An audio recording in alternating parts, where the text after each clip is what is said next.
अब हामीले पहिला चाहिँ सबैभन्दा पहिला चाहिँ हामीले अलि यसरी हाल्छौँ होइन अनि अब यसलाई उठाउँछौँ सिधेर नि हामी चाहिँ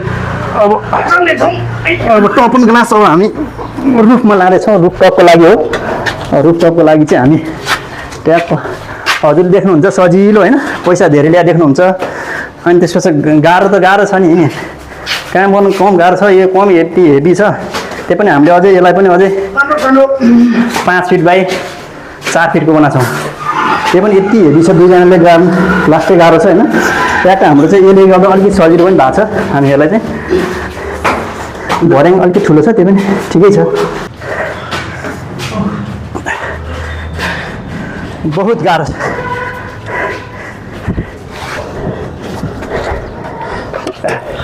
कसरी राख्छु यसरी राख्नुहुन्छ यसरी पल्टा यता यस्तो गरौँ ल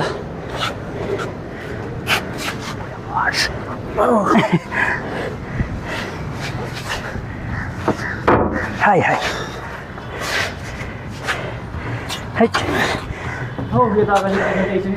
यति गाह्रो छ यहाँहरूको चाहिँ हाल्ने चाहिँ त्यहीँ हो होइन अब हामीले अस्ति अनलोडिङ पनि गऱ्यौँ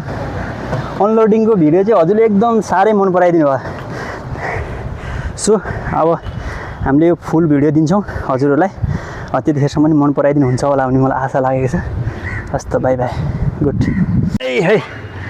मस्तले गाह्रो छ होइन मान्छेहरूले चाहिँ भन्छ कि